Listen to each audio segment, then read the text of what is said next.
முன்னாள் முதல்வர் ஜெயலலிதாவின் 9ஆம் ஆண்டு நினைவு நாள் இன்று அனுசரிக்கப்படுகிறது. இந்திய அரசியலில் இந்திரா காந்திக்கு அடுத்தபடியாக இரும்பு பெண்மணி என்று அழைக்கப்பட்ட தன்னிகரற்ற தலைவி ஜெயலலிதா குறித்த ஒரு சிறப்பு செய்தி தொகுப்பை தற்பொழுது பார்க்கலாம்.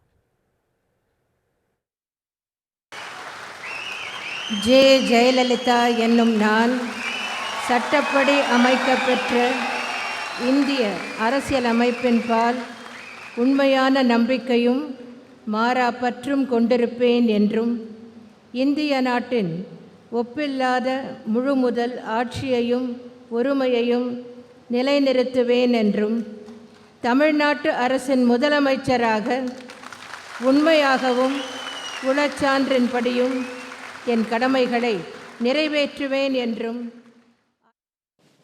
தமிழ்நாட்டு மக்களின் நெஞ்சத்தில் பேரிடி விழுந்த அந்த நாள் 2016 டிசம்பர் 5ஆம் தேதி.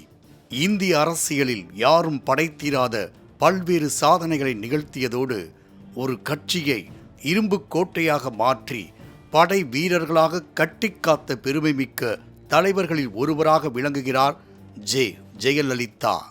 இன்றைக்கு அதிமுக பொதுச் செயலாளராக எடப்பாடி பழனிசாமி கட்சியை வழிநடத்தி வந்தாலும் அவர் ஜெயலலிதா அளவுக்கு கட்சியை கட்டுக்கோப்பாக வைத்திருக்கவில்லை என்பதே பலரது விமர்சனமாக உள்ளது. அதிமுகவில் 50 ஆண்டுகளுக்கு மேலாக பணியாற்றி சமீபத்தில் தமிழக வெற்றிக் கழகத்தில் இணைந்த செங்கோட்டையன் ஜெயலலிதா புகைப்படத்தை பயன்படுத்தி வருகிறார். அதிமுக மீது அபிமானம் கொண்ட தமிழக மக்கள் எம்ஜிஆரை மட்டுமல்ல ஜெயலலிதாவையும் இதயத்தில் தெய்வமாகவே கருதி கண்ணை மூடிக்கொண்டு வாக்களித்து வந்தனர். சாதாரண தொண்டர்களும் கட்சியில் உயர்மட்ட பொறுப்புகள் வகிக்க முடியும் என்பதற்கு இபிஎஸ் சான்றாக இருப்பது எவ்வளவு உண்மையோ அதே அளவுக்கு கட்சிக்குள் ஜனநாயகத்தை விதைத்தார் ஜெயலலிதா. தமிழக அரசியலில் ஒரு பெண் தனிப்பெரும் சாம்ராஜ்யம் நடத்தியவர்களின் தேடலுக்கு விடையாய் கிடைத்தவர்தான் ஜெயலலிதா. சிறு வயதில் இருந்தே எந்த துறையானாலும் முதன்மையானவராய் இருந்து வந்த ஜெயலலிதா அவர் பயணித்த திரை வாழ்க்கையிலும் அரசியல் பாதையிலும் முன்னணியில் திகழ்ந்தார். 1982ஆம் ஆண்டு புரட்சித் தலைவர் எம்ஜிஆரின் அரசியல் வாரிசு என்று அறிவித்ததில் இருந்து பல்வேறு தடைகளை தாண்டி வீர நடைபோட்ட ஜெயலலிதா பல வெற்றிகளை தனதாக்கிக் கொண்டார். திராவிட கட்சிகளின் ஆட்சியில் பெண் முதல்வராக அதிக ஆண்டுகள் ஆட்சி புரிந்தவர் இவர். தமிழகத்தை ஆண்டு வந்த ஜெயலலிதா அதுவரை யாருமே புரியாத பல சாதனைகளை நிகழ்த்தி காட்டியவர். ஒரு சிங்கம் வந்தால் யானை கூட்டமே நடுநடுங்கி போகும். அவ்வாறுதான் ஜெயலலிதா என்ற ஒற்றை சொல் எதிர்த்து நிற்போரை கதிகலங்கச் செய்தது. சட்டமன்றத்தில் மட்டுமல்லாமல் பொது மேடைகளிலும் ஜெயலலிதாவின் பேச்சு கர்ஜனையாய் ஒலித்தது. அன்பார்ந்த வாக்காளர் பெருமக்களே, மக்களால் நான், மக்களுக்காகவே நான், உங்களால் நான், உங்களுக்காகவே நான். தமிழக மக்களாகிய நீங்கள் தான் என் மக்கள். எனக்கு நீங்கள் தான் எல்லாமே. என்றைக்கோ என்னை நான் உங்களுக்கு அர்ப்பணித்து விட்டேன்.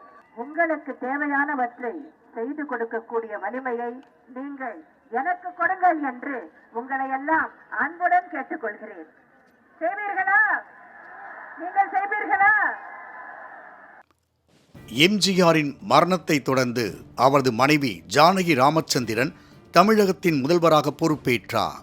அவருக்கு அடுத்தபடியாக ஆட்சிக்கு வந்த ஜெயலலிதா 1991, 2001, 2002, 2011,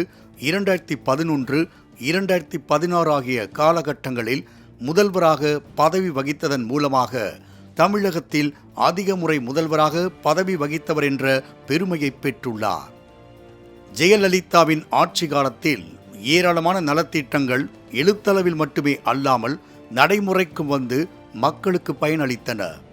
இவற்றில் லாட்டரி சீட்டுக்கு தடை, தொட்டில் குழந்தைகள் திட்டம், மகளிர் காவல் நிலையம், கர்ப்பிணி பெண்களுக்கு மகப்பேறு நிதி உதவி, தாலிக்கு தங்கம் திட்டம், பெண் குழந்தைகள் ஊக்கத்தொகை திட்டம், உள்ளாட்சி அமைப்புகளில் பெண்களுக்கு 50% இடஒதுக்கீடு என ஏராளமான திட்டங்கள் மக்களால் கொண்டாடப்பட்டன. ஜெயலலிதா கொண்டு வந்த திட்டங்களில் பெரும்பாலானவை பெண்கள் முன்னேற்றத்திற்காகவும் குழந்தைகள் நலனுக்காகவும் அமைந்தன. இது தவிர ஆன்மீகம், கலை, பண்பாடு, விளையாட்டு, மீனவர் நலன், சமூக நலம் ஆகியவை வளர்ச்சி அடைவதற்கு அசைக்க முடியாத காரணியாக திகழ்ந்தார் ஜெயலலிதா. எண்ணற்ற சாதனைகள் நிகழ்த்திச் சென்ற ஜெயலலிதா இன்று இல்லாவிட்டாலும் பலரது உள்ளங்களில் நினைவின் வழியாகவே வாழ்ந்துதான் வருகிறார். தமிழகத்தையே தன் வீடாக கொண்டிருந்த ஜெயலலிதாவை தொண்டர்களும் மக்களும் அம்மா என்று அழைப்பது வெறும் இதழில் இருந்து கூறிய வார்த்தைகளாக மட்டும் இருந்திருக்க முடியாது. ஜெயலலிதா இன்றளவும் மக்கள் மனதில் தலைவியாக ஒவ்வொருவரின் இல்லத்திலும் உள்ளத்திலும் அரியாசனமிட்டு வீற்றிருக்கிறார். எல்லோர் இதயங்களிலும் தனிப்பெரும் மரியாதையை கொண்டுள்ள ஜெயலலிதா இந்தியாவிலேயே சிறந்த தலைவராக, இரும்பு பெண்மணியாக திகழ்ந்து மறைந்த தினம் இன்று.